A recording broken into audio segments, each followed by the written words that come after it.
guys, unsur-unsur teks eksplanasi. Menulis teks eksplanasi, sebentar ya. Ada yang lebih jelas.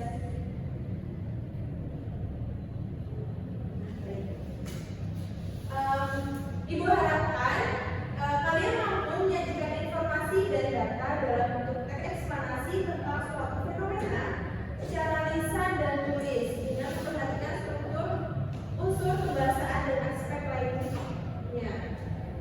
Di sini ada pola teks eksplanasi. Teks eksplanasi dapat disusun dengan berbagai pola, yaitu dengan pola kronologis dan kausalitas. Kedua pola ini dapat pula divariasikan. Kedua pola ini bisa saling melengkapi satu dengan yang lain. Di samping itu, mungkin pula terselingi dengan pola-pola lainnya seperti pola definisi, ilustrasi, dan umum dan khusus. Di sini ada 4 langkah-langkah penyusunan teks eksplanasi. Yang pertama, menentukan topik atau suatu kejadian yang menarik dikuasai dan aktual. Ada yang bisa bantu Ibu menjelaskan apa poin pertama ini? Baik, Alia, silakan. Dari poin pertama pada langkah-langkah penyusunan teks eksplanasi itu ada menentukan topik atau suatu kejadian yang menarik, kemudian dikuasai dan tentunya aktual. Berarti di sini ketika kita ingin menyusun teks eksplanasi, berarti kita harus menentukan topik terdahulu. Tentunya topik itu harus yang menarik, kemudian kita harus menguasai topik yang akan kita teliti. Kemudian topik tersebut itu adalah topik yang bisa mencari data-data yang aktual dan mudah. Seperti itu, Bu. Baik, terima kasih Alia telah membantu Ibu untuk menjelaskan kembali. Selanjutnya ada menyusun kerangka teks, yakni dengan mengembangkan topik utama di dalam rincian-rincian topik yang lebih spesifik. Topik-topik itu dapat disusun dengan urutan kronologis atau kausalitas. Jadi yang poin kedua ini adalah mengembangkan topik-topik yang sudah ada. Kita ambil dari besarnya dulu, lalu kita susun secara rinci dari hal-hal seperti kronologisnya, bagaimana peristiwa itu terjadi. Di poin kedua ini anak-anak sudah paham atau belum? Sudah tahu. Kita lanjut pada poin ketiga, yaitu mengumpulkan bahan, yaitu berupa fakta atau pendapat para ahli terkait dengan kejadian yang dituliskan dari berbagai sumber, misalnya melalui observasi lapangan atau guna studi literatur. Ini anak-anak sudah memahami atau belum pada poin ketiga? Ada yang ingin disampaikan atau yang lebih singkatnya ada teman-teman yang lain mungkin lebih memahami gitu? Tidak ada? Sudah paham? Sudah tahu. Kita lanjut pada materi yang selanjutnya, yaitu mengembangkan kerangka yang telah disusun menjadi teks eksplanasi yang lengkap dan utuh dengan memperhatikan struktur bakunya, identifikasi fenomena atau kejadian, proses kejadian, dan ulasan.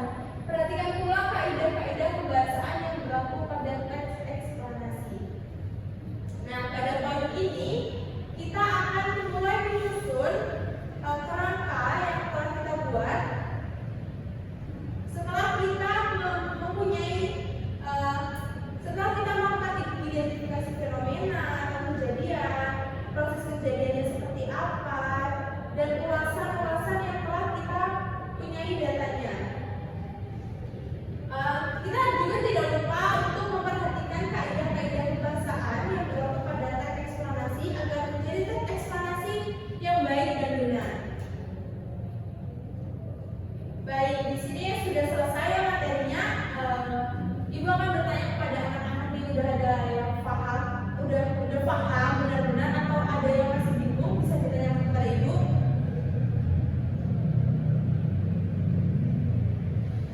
Sudah paham? Baik, coba Ibu tanya pada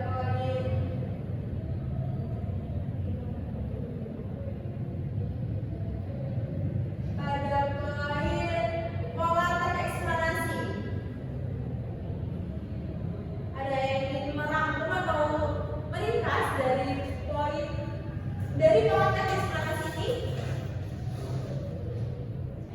Silakan Rara.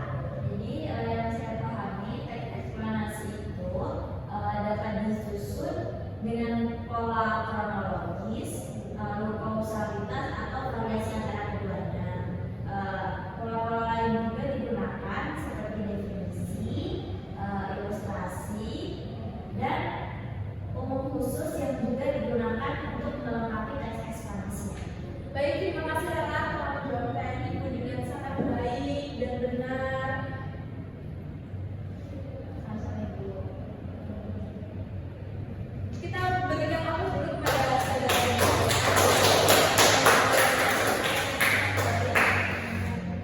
Anak-anak sudah benar-benar paham pada materi ini? Sudah Ibu. Baik, kalau sudah paham, sekarang anak-anak bisa mengerjakan tugas yang Ibu berikan ya, yaitu menyusun teks eksplanasi. Betul. Berhubung waktunya sudah habis, maka tugasnya bisa dikumpulkan pada minggu depannya saja, Ibu koreksi. Oke, cukup sekian yang Ibu dapat sampaikan. Ibu akhiri, wassalamualaikum warahmatullahi wabarakatuh. Waalaikumsalam warahmatullahi Waalaikumsalam. wabarakatuh. Terima kasih, Bu.